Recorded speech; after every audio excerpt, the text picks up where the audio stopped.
d'un autre titre qui débute chez Akata, Good Night World avec Fumble. Oui, Good Night World, dont ça va être plus court parce que j'ai pas du tout envie d'en parler en fait. J'ai pas du tout envie de vous spoiler quoi que ce soit sur l'histoire du premier tome. Par contre, c'est vrai que sur la distance, c'est-à-dire sur les 5 tomes qui sont prévus, c'est difficile de savoir, un peu comme pour le manga précédent, ce qui va arriver. C'est un manga de Uru Okabe, donc qu'on connaît pour World War Demons, aussi chez Akata. Donc j'ai mis un petit peu de temps en lisant, en disant: «Mais je connais ce style!» Parce qu'il a quand même un trait très particulier. Et au bout d'un moment, tu fais: «Ouais, ah oui, ah oui, effectivement, c'est lui». Donc World War Demons, on sait qu'il a un pitch très sombre au début, mais avec une narration qui est un petit peu, qui redevient un petit peu classique par la suite.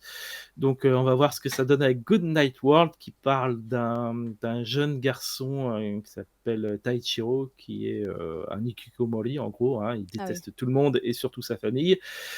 Il reste dans sa chambre sur un jeu en réalité virtuelle, complètement immersif, qui s'appelle Planète, donc avec, ouais, il vit là-dedans quoi, en gros. Il déteste son frère, il a probablement un sentiment d'infériorité parce que son frère est plutôt cool, parfait, voilà. Il déteste son père qu'il considère comme un loser, sa mère apparemment est partie. On n'a pas tous les détails sur le coup. On voit que son père essaye de lui parler, essaye d'avoir une connexion avec lui, mais C'est le moustachu, le vraiment papa? Non. non, ça c'est un personnage. Ah d'accord, ok. Là, on voit pas sa famille D'accord. sur ce truc et donc lui, il passe sa vie, dans le jeu vidéo, qui est un jeu vidéo, il est vraiment massif. C'est-à-dire qu'il y a tout un territoire, qui est, divisé entre guildes, et lui, sa guilde, bah, ils sont que 4, mais ils sont surpuissants. Voilà, donc il y a lui, qui est un ancien, un tueur de Oh. personnages, Ah il s'en oui. foutait complètement jusqu'à temps qu'il rencontre certains autres personnages comme Mei qui est, une jeune fille toute douce, comme Shiro qui est donc le vieux monsieur Oui. qui est plutôt, c'est un peu c'est le chef de la guilde d'ailleurs et c'est un peu le stratège. Ou AAAA qui est un type un peu lambda mais sympa, qui voilà, qui dans le jeu, on sait pas trop pourquoi, mais ils sont ensemble et pour lui, c'est un peu sa nouvelle famille, quoi, en gros. Ils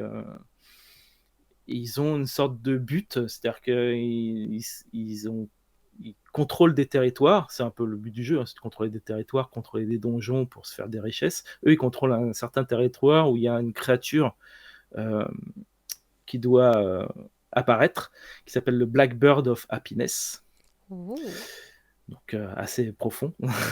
Ils le contrôlent, mais comme ils le contrôlent, et qu'ils sont que 4, il y a plein d'autres guildes qui disent non, mais ça va être notre territoire, on le prend parce que ça nous intéresse aussi, cette chasse à la créature légendaire.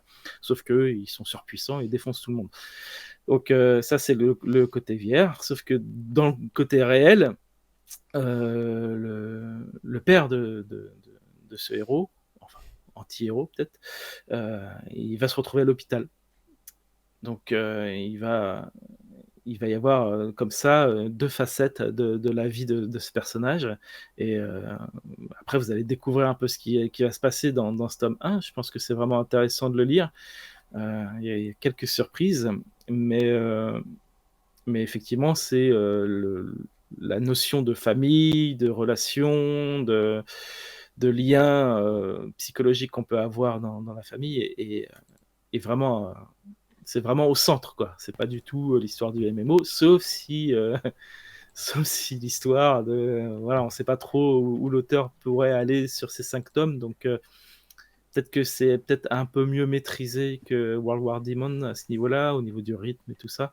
On verra. Mais en tout cas, c'est toujours aussi intéressant de voir un auteur prendre de tels risques, de mélanger un peu les styles, d'être un peu un électron libre en fait. D'ailleurs, j'ai lu que Hmm. effectivement, c'était prépublié dans un magazine qui était fait pour ce genre d'auteur en fait. Oh. Les auteurs un peu à la limite, un peu borderline. À Allez, la borderline, limite. c'est quoi C'est ça genre tease. les expérimentaux, tu vois, ceux que tu laisses faire, vas-y, fais ce que tu veux, on va voir ce que ça donne, quoi. Donc, et lui, il est plutôt connu dans ce domaine. Donc, on va voir. C'est sorti en 2016, donc c'était quand même avant un peu. C'était au début, ou en tout cas en pleine explosion du genre. Du genre un peu mélangeant virtuel et qui s'intéresse. VRJV, ouais. Tu dis ça comment, toi? Tu les appelles Le VRMMO? le VR MMO, voilà. Le VRMMO Wiki, ouais, bien sûr. Voilà. Ce qui n'est pas la même chose que l'isekai, hein. C'est pas un Ah isekai. non, rien à voir. Non. ouais. Et Shangri-La Et- Frontière, hein, c'est du VR MMO. Ben, comme Shangri-La Ouais. Frontière, ouais, exactement. Ouais, Ouais. pareil, mais Shangri-La Frontière, Beaufolie.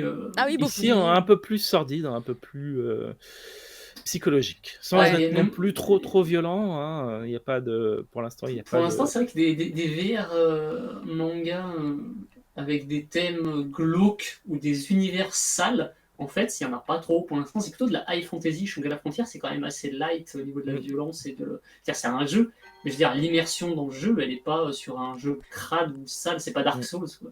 Bah, le jeu, là, non plus, la réalité est crade et sale, du coup.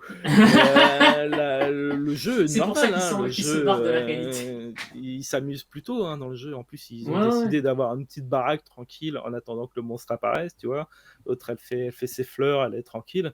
Trop bien. Et les autres, ils débarquent et ils détruisent tout. Genre, voilà. Ils sont plutôt très énervés. Mais il va se passer des trucs et puis voilà. Je vous laisse découvrir. Je vous conseille même de ne pas lire le résumé. Je résumé lirai d'Akata. le tome 1 comme ça sans savoir. Là. Je Voilà, suis curieux. ne lisez pas Akata, ne regardez pas ce qu'ils disent et lancez-vous si, Ah, je vais voilà, lire si ça. cette chronique vous intéresse. Je veux savoir. Très bien. Merci beaucoup, Fumble. Et c'est donc la fin des reviews. On vous fait les petits rappels habituels. Vous pouvez nous suivre sur Twitter et Instagram. C'est